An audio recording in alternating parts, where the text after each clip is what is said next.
தீபம் அகர்பத்தி ஒரு தெய்வீக அனுபவம். பார்வதீவதையே அரகர மகாதேவா. அன்பார்ந்த பக்தி ஒளி நேயர்களுக்கு சுவாமிநாத அனந்த கோடி நமஸ்காரம். இந்த 4வது வெள்ளிக்கிழமை 7/8/2026 மிக சிறப்பான வெள்ளிக்கிழமை. இந்த வெள்ளிக்கிழமையில என்ன அப்படின்னா, எப்போதுமே ஒவ்வொரு வருஷமும் 4 வெள்ளிக்கிழமை தான் வரும். இந்த வாட்டி 5 வெள்ளிக்கிழமையா வந்திருக்கு. ஏன்னா மாத ஆரம்பத்திலேயே வெள்ளிக்கிழமை. அப்படிப்பட்ட இந்த வெள்ளிக்கிழமையில மிக சிறப்பு அப்படின்னா மகாமாரி அம்பிகையுடைய மகா பூஜைகள். இந்த வெள்ளிக்கிழமையோட சேர்த்து என்ன சொல்ல போறோம் அப்படின்னா, கூழ்வாத்துதல் வைபவம், அப்புறம் தீபிரித்தலுடைய சம்பிரதாயங்கள், இதெல்லாம் வெள்ளிக்கிழமை காப்பு கட்டிட்டு ஞாயிற்றுக்கிழமை அன்னைக்கு இதே மாதிரி சர்வ ஆலயங்கள்ல எல்லா மகாமாரி ஆலயத்திலையும் இது செய்வார்கள். இந்த வைபவத்தினுடைய மிக சிறப்பு என்ன அப்படின்னு பார்த்தீங்கன்னா, வேப்பிலை மாரியம்மனை பத்தி தான் இன்னைக்கு நம்ம எல்லாம் சொல்ல போறோம். இந்த மகாமாரி அம்பிகை என்ன பண்றா அப்படின்னா, வேப்பிலைய அம்பாளுக்கு ரொம்ப பிரீத்தி. அம்பாள் புஷ்பங்கள் தான் அலங்காரம் பண்ணிட்டு வாசனையா இருப்பான் பேரு. நம்ம மாரியம்மன் சர்வகலா வல்லவி என்ன செய்யறா அப்படின்னா, வேப்பிலைய தான் அவ புடவையாவே பாவாடையே கட்டிக்கிறார். அப்படிப்பட்ட அந்த வேப்பிலை என்ன சக்தி அப்படின்னா, சர்வ ரோக நிவாரணம், சகல வியாதி நிவாரணம். சுகர்காரங்களுக்குலாம் பெரிய மருந்து வேப்பிலை தான். ஒரே ஒரு வேப்பிலை கொழுந்த சாப்பிட சொல்லுங்களேன், 2 மாத்திரை சாப்பிட்டா மாதிரி ஆயிடும். 2 சுகர் மாத்திரை. நல்லா புரிஞ்சுக்குங்க. நான் அனுபவ ரீதியாகவும் தெய்வ சக்தியினுடைய பராக்கிரமத்தை பத்தி தான் சொல்றேன். அந்த காலத்துல என்ன பண்ணுவாங்கன்னா, வேப்பலை உருண்டைன்னு ஒண்ணு கொடுப்பா கிராமத்துக்கு குழந்தைகளுக்குலாம். வேப்பலை சேர்க்காம இருக்கவே மாட்டா, எல்லா ராத்திரியும் இருக்கும். அதுவும் வேப்ப மரம் அதிகமா இருக்கும் எல்லா ராத்திரியும்.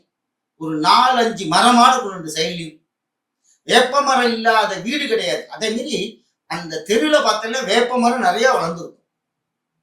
ஏன் இந்த வேப்ப மரத்தை அவ்வளவு சக்தியா வச்சிருக்கா அப்படின்னா, நமக்கு ஆக்சிஜனுடைய சக்திகள்லாம் அதிகமா இருக்குது. வேப்பல மரத்துக்கு கீழே நீங்க நினைலாம் காத்தடிக்கும் போது உடம்புல சில்லுன்னு ஒரு பவர் ஏறும். அந்த இலையினுடைய அந்த நுனியில பார்த்தீங்கன்னா கொழுந்து மாதிரி இருக்கும். அதை ஒரு கில்ல எடுத்து சாப்பிட்டு வாயில சாப்பிட்டு பாருங்களேன். நீங்க டெய்லி காலையில வாக்கிங் போயிடுறோம். நம்ம மெட்ராஸ்ல 4-5 தெரு சுத்துறோம், பீச்சை சுத்துறோம், எல்லாம் தரும். 2 வேப்பிலைய போட்டுன்னு சுத்துங்கோ, சரியா போச்சு, அவ்வளவுதான். டாக்டர் அடுத்த வாட்டி போகும்போது என்ன 100 இறங்கி போயிடுது அப்படிம்ப. என்னது அப்படின்னா, சுகர் இறங்கி போயிடுது, அப்புறம் இன்னும் 2 இறங்கி போயிடும். அந்த வேப்பிலை மகா பராசக்தியா இருக்கக்கூடிய அம்பாளுடைய பெரிய மருந்து சார். அடுத்ததாக இந்த வேப்பிலையை அம்பாளுக்கு நம்ம சாத்தும் பொழுது, நம்ம கடைசியில நம்ம ஜீவன் நம்ம உடம்புல இருக்கிற வரைக்கும் உடுத்துவதற்கு துணி பஞ்சம் இல்லாமல் இருப்பீர்கள். 2வது, வாழ்க்கையில பிச்சை எடுக்க மாட்டேன். எந்த சுவாமிக்கும் பிச்சை கிடையாது தெரியுமா? அம்பாளுக்கு மட்டும்தான் மடி பிச்சை. பெருமாளுக்கு எல்லாம் கிடையாது. எல்லாம் பெருமாளுக்கு மடி பிச்சை எடுத்துன்னு வருவாங்க. அவரே ஏற்கனவே அங்க நின்று இருக்க பிச்சையில தான். இவ அடுக்கிறது என்ன, அம்பாளுக்கு ஆடி மாசத்துல மடி பிச்சை அந்த முறத்துல எடுத்துன்னு மாரியம்மனுக்கு பிச்சை போடணும்னு சொல்லுவா. முத்தெடுத்தல் என்று பெயர். எல்லா ராத்திரியும் அரிசி போடுவா. அந்த அரிசியை அம்பாளுக்கு கோவில்ல போய் கொண்டு சமர்ப்பணம் பண்ணுவா. வியாதி நிவாரணம் பண்றவள் அம்மா போடுது இல்லையா அந்த காலத்துல, அதுக்கெல்லாம் தான் அந்த முத்தெடுத்தல் என்று பெயர். அப்படிப்பட்ட எந்த ஒரு வியாதியும் வராம இருக்கிறது இந்த மஞ்சள் வேப்பிலை. இந்த காலம் யாரான இந்த நிமிஷம் வரைக்கும் சொல்லுங்க, சிட்டியில இருக்கவா யாரான ஒரு வேப்பிலையை நம்ம சாப்பிட்டுருக்கோமா? ஒரே ஒரு கில்லு வாரத்துல ஒரே ஒரு நாளான சாப்பிட்டு பாருங்க சார். அருமருந்து சார். அது ஜீரணமாயிடும். வயிற்றுல இருக்க புழுக்கெல்லாம் போயிடும். அதான் சொல்லுவா அந்த காலத்துல, ஒவ்வொரு காலமும் சாயந்தரம் ஞாயிற்றுக்கிழமையானா சாயந்தரம் ஒரு வேப்பிலை கட்டி கொடுப்பா. அந்த காலத்துல மருந்து சார் அது. அதுக்கப்புறம் சாதம் கிடையாது ராத்திரி யாருக்கும். அந்த சாயந்தரம் அந்த மருந்தை கொடுத்துட்டாருன்னா, அது மறுநாள் காலையில பார்த்தீங்கன்னா உடம்புல இருக்கிற அத்தனை கொழுப்பு சத்துக்கள்லாம் வெளியில அம்பாளுடைய அனுகிரகத்தோட இந்த சரீரம் நல்லா இருக்கும். புரியுதா உங்களுக்கு? அடுத்ததாக இந்த கூழ் வாத்துதல். இந்த கூழ் என்ன வைபவம் அப்படின்னு நீங்க பார்த்தீங்கன்னா, கூழ்ல அம்பாளுக்கு பிரீத்தி குழு. அம்பாள் ஆடி மாசம் இந்த வெயில்ல பிறந்துடுறா. தட்சிணாயனத்துல அக்னி ஜுவாலா ஆகுது. அம்பாள் தக தக தக தக தகன்னு வந்து நிக்கிறா. அம்பாளால முடியல. ஆகர்ஷணம். அவளை குளிரப்படுத்தணும். அவளுக்கு ஆதாரமே என்ன தெரியுமா? பழையது நைவேத்தியம் பண்ணலாம் அம்பாளுக்கு. நீங்க எந்த அம்பாள் வேணாலும் சரி, மாரியம்மனுக்கு முதல் நாள் ராத்திரி வச்ச அந்த புழுங்கரிசி இருக்கு பார்த்தீங்களா, புழுங்கரிசி செஞ்சேன்னா ரொம்ப விசேஷம். அந்த புழுங்கரிசியை ராத்திரி வெடிச்சுட்டு அதுல ஜலத்தை விட்டுட்டு மறுநாள் காலையில அம்பாளுக்கு அந்த அமுதை நைவேத்தியம் செய்வார்கள். சில ஒரு கிராம பழக்கங்கள் இருக்கு. அதை சாப்பிட்டோம்னா வியாதியே வராது சார். அம்பாள் குளிர்ந்து போவாளாம். அடுத்ததாக இந்த கூழ் வாத்துதல், கேழ்வரகு நல்லா அரைச்சு அரிசிலாம் அரைச்சு அந்த கூழ் நிறையா செய்வார்கள். ஞாயிற்றுக்கிழமை கூழ் வாக்க போறா அப்படின்னா வெள்ளிக்கிழமைக்கு கூழை கலந்துருவான். அதை புளிக்க புளிக்க வச்சு ஞாயிற்றுக்கிழமைக்கு அம்பாளுக்கு அங்க சில கிராம பழக்க பிரகாரம் வெங்காயம் எல்லாம் போட்டு தயிர்லாம் நிறையா ஊற்றி அதுல வேப்பிலையை போடுவார்கள். முதல்ல பாருங்க, அந்த வேப்பிலை நல்லா இருக்கும். ஏன் அதுல வேப்பிலை போடணும்? அம்பாள் அந்த வேப்பிலையில ஆகர்ஷண சக்தியால என்ன எவ்வளவு பெரிய அதாவது அன்னத்துல தோஷம் இருக்கக்கூடாது என்று சொல்வார்கள். எவ்வளவு பெரிய தோஷமா இருந்தாலும் அதை கரைச்சிடுமா அந்த வேப்பிலை. அம்பாளுக்கு அந்த கூழை எடுத்துன்னு போய் அம்பாளுக்கு நைவேத்தியம் பண்ணுவான். நைவேத்தியம் பண்ணி முடிச்சுன்னா என்ன பண்றோம், நம்ம கூழ் ஊத்துறோம் இல்லையா. ஒரு உதாரணம் மட்டும் உங்களுக்கு நான் சொல்றேன், நல்லா பாருங்க. ஒரு தெரு ஃபுல்லா கூழ் ஊத்துவா. மாடி கீழே அன்னைக்கு ஞாயிற்றுக்கிழமை எல்லார் வீட்லயும் கூழ் ஊத்துவாங்க. ஆனா நீங்க பாத்தீங்கன்னா ஒரு வீட்டுல பெரிய அடுக்குல வச்சிருப்பாங்க, ஒரு வீட்டுல ஒரு பெரிய அண்டா, ஒரு வீட்டுல சின்ன குண்டால வச்சிருப்பாங்க. இந்த சின்ன குண்டால இருந்து பெரிய அண்டா வரைக்கும் வித்தின் 1 ஹவருக்குள்ள காலி ஆயிடுச்சு. எழுதி வேணா வச்சுக்கணும்.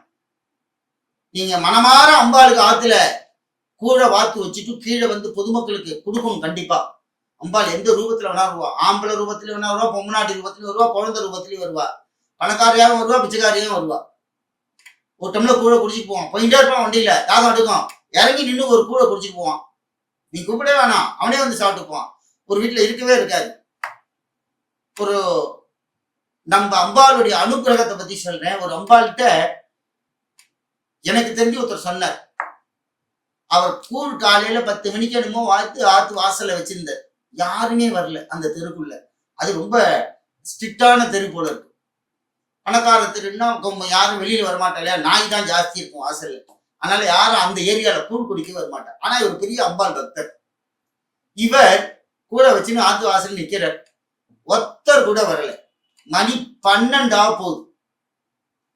அவரும் நின்னு பார்த்தார். நேரம் ஆத்துக்குள்ள போய் அம்பாள்கிட்ட நின்னு கேட்டாராம், அம்மா ஏன் இங்க ஒருத்தரும் வரலையே, எனக்கு ஏன் என் கூழ் குடிக்க உனக்கு பிடிக்கலையா அப்படின்னு கேட்டாராம்.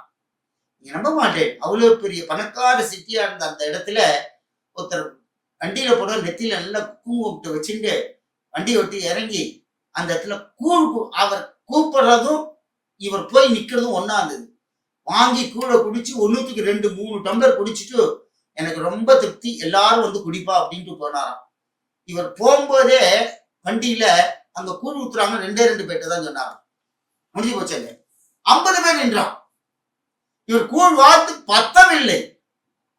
இந்த நெத்தியில பொட்டு வச்சு முதல்ல வந்தா பார்த்தீங்களா, ஆம்பளை தான் இருந்தாலும் யார் தெரியுமா, அம்ப பரமேஸ்வரி அகிலாண்டேஸ்வரி அம்பாளவ மகாமாரி. எந்த ரூபத்துல வேணாலும் நம்மளை வந்து காப்பாத்துவா. இது பொம்மநாட்டி ரூபம் தான் வரணும் இல்ல, ஆம்பளை தெய்வ ரூபத்துல வந்து காப்பாத்திட்டு விடுவா. குழந்தை ரூபத்திலயும் வருவா. கூழ்வாத்துல இல்ல, எல்லாரும் இந்த கூழ்வாத்து விரல் பார்த்தீங்களா, இது என்னுடைய மகா பலன் என்னன்னு தெரியுமா உங்களுக்கு? அம்பாளுடைய புராணத்துல என்ன தெரியுமா சொல்லுது, ஞாயிற்றுக்கிழமை கூழ்வாத்துதல் வைபவம் என்று சொல்வார்கள். கோவில் எல்லாம் நிறைய வாத்து விட்டுவான். கோவில பார்த்தீங்கன்னா 10 அண்டால பண்ணி வச்சிருப்பா. 2 மணி நேரத்துல காலி. எப்படி சார்? எந்த கோவில் இருந்தாலும் பாருங்க, எந்த கோவிலான கூழ் மீஞ்சி போச்சுன்னு சொல்லுங்க பார்ப்போம். 90% இல்லை சார், 99 மீறதுக்கு வாய்ப்பே கிடையாது சார். அம்பாள் வந்து கூழ் ரொம்ப பிடிக்கும் அவளுக்கு. எந்த ரூபத்திலான்னு வாங்கி குடிச்சிட்டு போயிடுவா. அதிதேவதை பிரதி தேவதைகள்லாம் அம்பாளுக்கு நிறைய இருக்கா. ரத்த பீஜனின்னு ஒரு அம்பாள் இருக்கா. அவ எவ்வளவு கொடுத்தாலும் அப்படியே குடிப்பா அம்பாள். அம்பாளுடைய ரூபம் அவள் குடிச்சுட்டே இருக்கணும்.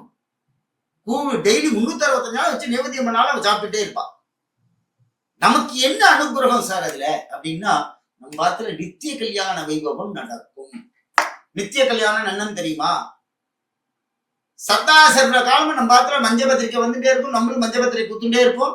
அப்படி ஒரு கல்யாண கோலமா இருக்கும். ஒருத்தர் சொல்லுவான், சார் இவ்வாத்துக்கு உள்ள போயிட்டு வந்தேன் சார், என் பொண்ணுக்கு கல்யாணம் ஆகாம இருந்தது, டக்குன்னு கல்யாணம் ஆயிடுச்சு சார். என்ன நீங்க அம்பாள் அப்படி நினைச்சுட்டு இருக்கீங்களா? யாராத்துல கூழ்வாத்து வெறியல சார், ஞாயிற்றுக்கிழமையில எந்த ஞாயிற்றுக்கிழமை தான் பரவாயில்ல, வாசல்ல நின்னு ஊத்தி பாருங்க குடும்பத்தோட. ஒரு அம்பாள் வந்து நின்னு குடிச்சிட்டு போடுவார், ஒரு வீரபத்திரனான வந்து குடிச்சிட்டு போடுவான், ஒரு கற்பனை சாமியான வந்து சாப்பிட்டு போடுவார். ஏன்னா அம்பாளுடைய தெய்வங்கள் அதெல்லாம். கத்தி எடுத்துன்னு வந்துடுவார் கற்பனை சுவாமி, ஆட்டின்ட்டு சாப்பிட்டு போடுவார். நல்ல ஒருத்த மீசியும் முறுக்குமா இருப்பான், வந்து வண்டியில் எடுத்துன்னு போலீஸ்காரமே நீங்க உங்களுக்கு பயம் வந்துடும், பார்த்தா கூழ் குடிக்க வருவான். அவர் கற்பனை சாமியா இருக்கார். எந்த ரூபத்துல வராருன்னே தெரியாது சார். கூழுக்கு அவ்வளவு மகிமை. அடுத்ததாக அம்பாளுக்கு தீ மிதித்தல் வைபவம். இது இருக்குதுலயே அம்பாள்கிட்ட அகோரமான பக்தி தான் சார். அகோர பக்தின்னு பேரு. அந்த காலத்துல தீமிதினா ஒரு வாரம் முன்னாடியே விரதம் இருப்பான். கோவிலை விட்டு வீட்டுக்கே போக மாட்டான். காப்பு கட்டின்னு அம்பாளோட உட்கார்ந்துருவான். பயம் அந்த காலத்துல தீமிதினா. இந்த காலத்துல சர்வ சாதாரணமா வேண்டாம், சும்மா சர்ன்னு பட்டு சர்ன்னு வந்துடுறாங்க. ஆனா இருந்தாலும் அம்பாளுடைய சக்தி இல்லாமல் ஒத்தராலே அந்த நெருப்புல இறங்க முடியாது. அம்பாள் ஒரு தைரியம் கொடுப்பா. நீங்க காப்பு கட்டின்ற எங்க ஊர்ல தீமி வேண்டின்ட்டார் அவர். ஆனா அவருக்கு பயம் நெருப்புன்னா. நீ நம்ப மாட்டேன், சாட்சாத் நடந்த கதை. எதுக்காக இந்த அம்பாளை பத்தி விழிக்க சொல்றேன் அப்படின்னா, அந்த தீமிதியில அந்த வந்து நின்னார் பாருங்க, அவரை அறியாம அவருக்கு உடம்புல ஒரு திடகான ஒரு சக்தி வந்து வான் கூட்டா மாதிரி இருந்து டக்குன்னு நடந்து போனார். அம்பாள்கிட்ட போய் சேர்ந்து அப்படியே காலில் போய் விழுந்துட்டார். அதே அம்பாள் நீங்க நிந்தனை பண்ணி நீங்க பேசினீங்கன்னு வச்சுங்களேன், நீங்க 2 நெருப்பு நெருப்பிட்டு வெளியில வரும்போது கால் கொப்பளமா போயிடும். நீங்க 10 பேருக்கு பார்த்தீங்கன்னா கால் கொப்பளமா போயிடும். அம்பாள்கிட்ட தீவிர பக்தியா இருக்கணும். அவளை நீங்க சோதனை பண்ண நீங்க நினைச்சேன்னா, அவ வந்து நெருப்பு எரிஞ்சுட்டே இருக்கும். மழை கொட்டிட்டான்னா நெருப்பே கிடையாது, அவ்வளவுதான். எப்படி மழை வருன்னே தெரியாது. இன்னைக்கு தீமிதி திருவிழா எங்க கோவில் அப்படின்னு சொன்னேன்னா, அந்த பூசாரில இருந்து கோவில் நிர்வாகில இருந்து அம்பாள்கிட்ட நல்லா பிரார்த்தனை பண்ணிக்கணும், தீமிதி திருவிழா நல்லபடியா நடக்கணும் அப்படின்னு. ஏன்னா அங்கேருந்து வந்ததுன்னு வச்சுக்கோங்க, ராட்சச மழை நினைச்சு விட்டுட்டு போயிடுவார். அம்பாள் பிரீதி ஆகும். அதனால இருக்கிறதுலயே பயங்கர பெரிய பிரார்த்தனை என்னன்னா, அந்த தீமிதியில அந்த அழகெல்லாம் குத்திட்டு இறங்குறா பாருங்க, அகோரமான பிரார்த்தனைகள். எல்லாருக்கும் அம்பாள் பக்கத்துல இருக்கா. அதனால ஆன்மீக நேயர்களே, இந்த 7/8/2026 வெள்ளிக்கிழமை, இது எதுக்காக இந்த வெள்ளிக்கிழமை சொல்றேன் அப்படின்னா, நீங்க எந்த ஞாயிற்றுக்கிழமை வேணாலும் கூழ் வாருங்கோ, நீங்க தீமிதியில போய் பார்க்கலாம், பார்க்கணும் கண்டிப்பா. அம்பாள் அங்குதான் நிக்கிறா. அதே மாதிரி ஆத்துல எல்லா சுமங்கலிகளுக்கும் நிறைய வெத்தலை பார்க்கலாம் கொடுங்கோ. அம்பாள் ஆனந்த ரூபினியா. எல்லாரும் இந்த வெள்ளிக்கிழமையில இருந்த ஒரு ஞாயிற்றுக்கிழமை வாரத்துல ஒரு நாள் கொஞ்சோண்டு வேப்பிலையை பறிச்சு வாயில போட்டு சாப்பிட்டு பாருங்கோ. நமக்கு உடம்புல இருக்கிற வியாதியெல்லாம் நிவர்த்தியாக. நம்மாத்து குழந்தைகளை தான் கத்துக் கொடுப்போம். கசக்கும்பா போட்டு சாப்பிட சொல்லுங்க, மென்ன சொல்லுங்க. உள்ள இருக்கிற புழுக்கள், நம்மகிட்ட இருக்க கேன்சர் எல்லாம் கூட வியாதி நிவர்த்தி ஆயிடும். அப்படி ஒரு பெரிய மகா மருந்து, எந்த வியாதியும் நமக்கு வராது. அதனால ஆன்மீக நண்பர்கள் எல்லோரும் இந்த வெள்ளிக்கிழமையில அம்பாளை பிரார்த்தனை பண்ணி, எல்லாம் இல்ல அம்பாள் உங்களுக்கு நல்ல ஒரு மங்கள வாழ்வு வரைக்கும் பிரார்த்தனை. ஜெய் ஆதிபராஸ்தி மாதாஜிக்கு ஜெய்.